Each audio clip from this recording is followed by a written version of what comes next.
Од владата се уште ја немаат испратено иницијативата за разрешување на Зврлевски до Советот на јавни обвинители, кој треба да даде позитивно или негативно мислење во рок од 15 дена пред да влезе во собраниска процедура. Државниот јавен обвинител денеска пак присуствуваше на седницата на Советот на јавни обвинители на која се одлучувало следната недела да се распише оглас за 15 обвинители.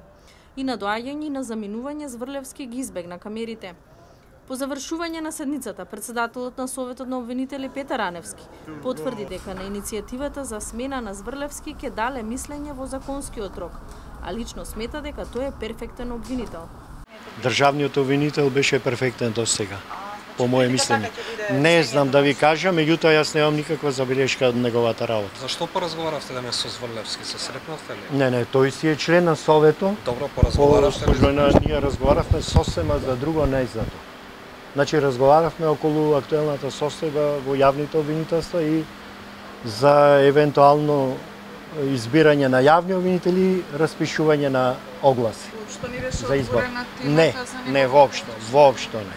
Владата почна иницијатива за разрешување на државниот обвинител поради незаконско и ненавремено извршување на функцијата.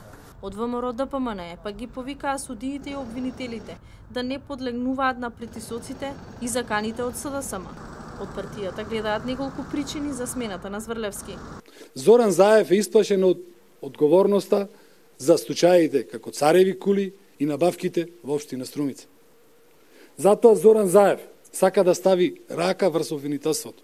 Премиерот Зоран Заев вчера во телевизиското интервју на јавниот сервис уште еднаш го повика државниот обвинител да се замине сам, со што би се скратиле роковите за именување на нов шеф на обвинителството.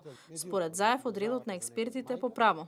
На новинарско прашање како планира да се спроведе најавениот реизбор на судии, премиерот се повика на препораките од Прибе, кој пак наскоро доаѓа во земјава со група правни експерти, за да ја помогнат на новата влада со совети околу системски прашања за владење на правото. Доаѓањето на Прибе го најави еврокомесарот Хан. Оваа група ќе ги вклучува истите експерти кои го подготвија извештајот со препораките што се однесуваа на прислушуваните разговори во 2015 година.